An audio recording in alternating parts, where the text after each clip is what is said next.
I have a philosophy on the word entrepreneur, which I share with the group.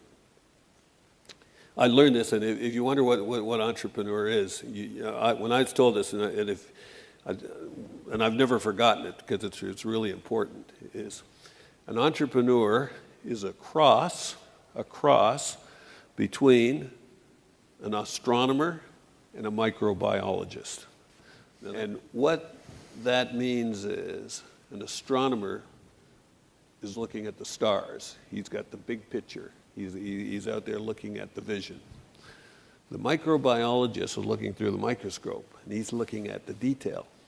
So an entrepreneur is a cross between those two things, in that you have to be able to have the vision, you have to be able to look at the stars and see what the future is, and at the same time, you got to be attentive enough to the detail that they don't steal it from you. So that's my definition of an entrepreneur. The ability to be able to do both of those things at the same time.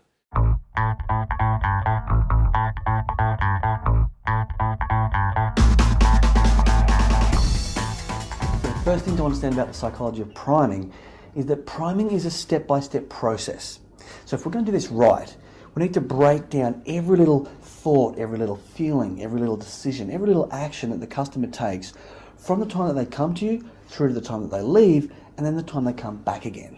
So what you want to do is get good at breaking down those little steps. So let's take something that you're probably familiar with. Let's take the process of being a motorist, you're driving home from work, you're feeling a little bit hungry, and you're considering whether you're going to pull over into a fast food restaurant or not. Okay, so what's the first thing you see? So the first part of the process is you're going to see these signs standing out high on the horizon as you're driving past. Now your conscious mind will be thinking something like, I wonder if I'm hungry, what do I feel like eating, etc. But while you're making that split-second decision, your unconscious mind, your instinctive, sort of childlike emotional part of you is doing a whole bunch of things you're probably not even aware of. It's going to be processing memories that you might have had of marketing messages that you've seen and don't even remember. It's going to be processing memories of past experiences you might have had with that brand or people that you know associate with it. It's going to be processing things like the colors, the fonts, the logos, the designs, the slogan, etc., etc. So in that moment you decide A, if you're going to pull over at all, and B, which one you pull into. And then you drive through, and your conscious mind is looking for the drive-through window. It's going up to the menu, looking at the options, considering the price. But meanwhile, your unconscious mind is picking up on a whole bunch of other factors. Is the car park lit at night, or is it dark? Is it dirty? Is it clean? Is it full of thugs? Is it full of families? It's picking up on the fonts and the colours and the descriptions of the menu items. It's picking up on the photos of the menu items, and is it the right amount of light, shadow, shade, etc. You make your decision about what you want to order, and you start telling it to the person at the window. And of course, consciously, you're thinking about communicating what you want and answering their questions, but unconsciously you're picking up on their accent, their age, their sex, their race, their attitude, the colours of their uniform, the cleanliness of their work environment, etc., etc. So now you grab your food, you head it off, you've got one hand on the wheel, the other hand scrounging around the bag trying to find your burger. Consciously you're thinking, where's the exit sign? Where do I get out of here? You're thinking about where you're going to head off to next. But unconsciously you're taking in other aspects of the experience. What's the temperature? Is it warm? Is it too hot? Is it too cold? What's the smell like? How does it feel? Is your burger wrapped up or is it in a box? You know, unconsciously, you're probably justifying spending an extra couple of bucks on it if it was in a box. It feels more special, right? But here's the most important point that I want you to understand, because most ordinary people are going to completely overlook this.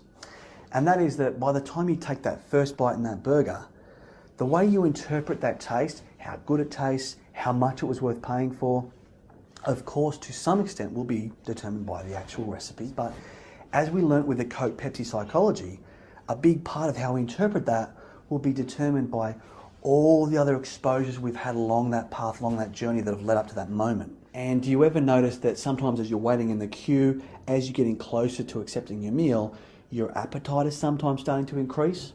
Well, they're actually doing that intentionally and strategically, because we all know that food is going to taste better when you're mouth-wateringly hungry for it. So we all kind of know that if you have a really bad experience with something, it can kind of turn you off it.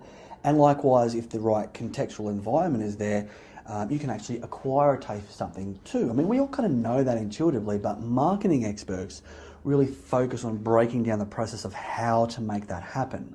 Meanwhile, your everyday ordinary consumer has no idea, or very little idea, about how much energy, how much expense, and how much strategy has gone into breaking down their every little step and influencing them at every little point along the way.